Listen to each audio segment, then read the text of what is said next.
A mystery that's been a cold case for 2 whole years is finally solved. And here's the kicker. The guy who did it was only 7 when it all went down at an RV park in a tiny Texas town. But wait until you hear the story behind his confession, because it's even more unbelievable. Let's recap.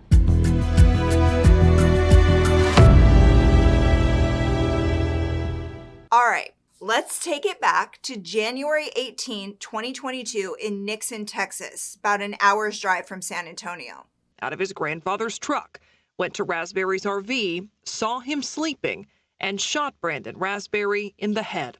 He also said he fired a round into a couch in the RV. We're at the Lazy J RV park when the owner gets a strange call. It's someone from Holmes Foods. It's a frozen chicken wholesale company just down the road, and they're missing one of their employees, Brandon O'Quinn Raspberry. He's been working with them for only about 3 months, but he hasn't shown up in a couple of days. Well, Brandon just moved into this RV park 4 days ago, so this guy, his landlord, doesn't really know him too well, but he's worried, so he decides to check it out. He's at the door, he's knocking, there's no response, so he decides to take it a step further. He goes into the RV, and that's when he finds him. There in his bed is the body of 32-year-old Brandon Raspberry. He's been shot once in the head. Police launch an investigation, doing what they do. They're gathering evidence, talking to potential witnesses, checking out Brandon's phone records, but despite all their efforts, they hit a wall. The leads dry up and the case goes ice cold. Now, fast forward to April 12th, 2024. Out of the blue, the plot thickens. A school principal makes a nerve-wracking call to the police. A 10-year-old boy,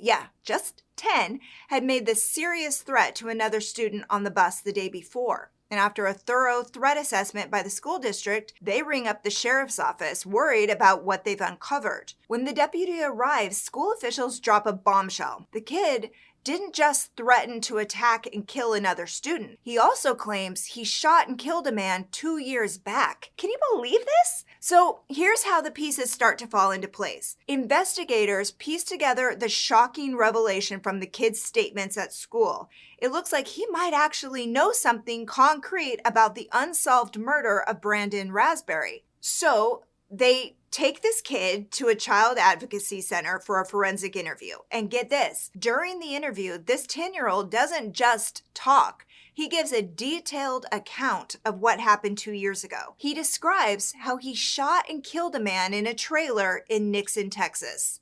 Seven. Okay, this little boy, whose name isn't being released because he's just a child, but, he can kill a man, but he cannot have his name released. But you can think of him as Damien.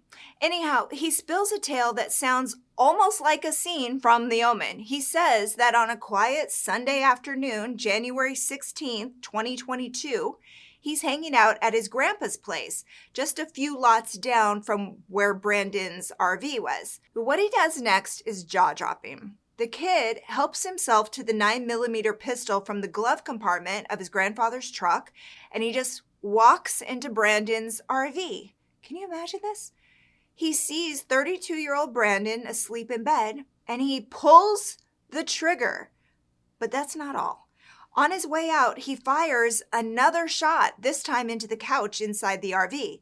He then, coolly, puts the pistol back where he found it in his grandpa's truck like nothing happened. Just goes on about his day, playing with his big wheel, whatever. When the police ask him if he knew Brandon, the boy's like, no, never met him before, didn't even know his name. I just saw him around the RV park earlier that day. And when they're like, son, were you angry with Brandon? Show us on the doll where he hurt you. He's like, nope, I wasn't angry. He did nothing to me at all. Just no motive at all. Then the boy drops another bombshell. He tells investigators his grandfather pawned the gun. Now, whether that was just the fate of that firearm or if grandpa was trying to cover tracks, that part's still murky. But police do manage to trace it back to a pawn shop 30 miles or so out of town. That's when the ATF steps in, runs ballistic tests, and sure enough, confirms that this very gun was the one used in Brandon's murder. And if you think you're alarmed by this news, imagine how Brandon's parents feel to find out that their son, their beloved son, was taken away from them by this little boy who should have been out fishing or playing with toys. I don't know what little boys do, but you know what I mean? Playing. Only seen him walking around the RV earlier that day. Raspberry moved into that RV park 4 days before he was killed. On April 12th of this year, investigators say they found the gun used in this murder at a pawn shop in Seguin. Now, after that interview, the 10-year-old was brought here to San Antonio and placed on a 72-hour emergency detention for psychiatric evaluation and treatment. After that, he was booked on charges for making that threat on the school bus. But because of the boy's age at the time of the murder, he cannot be criminally prosecuted. This child needs Jesus. They took him to a psychiatric hospital in San Antonio for a good going over and hopefully some intense help. But the story doesn't end there. At the time of the murder, the boy, again, was just 7 years old, barely a week away from turning 8. Because he was so young, he gets a pass on murder charges. It's crazy. Because in Texas, a child has to be at least 10 before they can be punished for something like that. Which, in a normal universe, 10 would seem like, oh gosh, we'll never have to use this 10 only rule, but turns out you do. Well, the whole thing is not sitting too well with Brandon's mother. She started a petition to change the Texas law so a kid under 10 could be held responsible for a brutal crime. But experts say, yeah, that's probably not going to happen because the law just isn't set up to deal with child-aged killers. I mean, you can't even picture it. But maybe some better mental health measures, just an idea, might make a difference. But now that he is 10, this kid has been booked on charges related to making those terrorist threats during that school bus incident. But the question remains, if this kid isn't going to go down for murder, who is? Is Grandpa on the hook for leaving the gun in the glove box?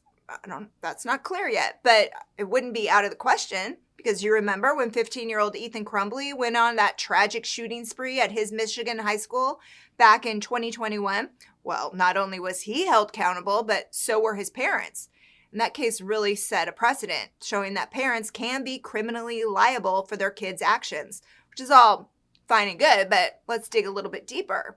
What exactly makes a child commit such a serious crime? What happened in this boy's life to push him down this path? And the big question, can he be helped or will he kill again? I'd love to know what you think about this case. Let's talk about it in the comments. And if you like getting all the crime in half the time, please remember to subscribe so you never miss a recap. I'm Amy. Thank you so much for hanging out with me today. I'm going to see you soon.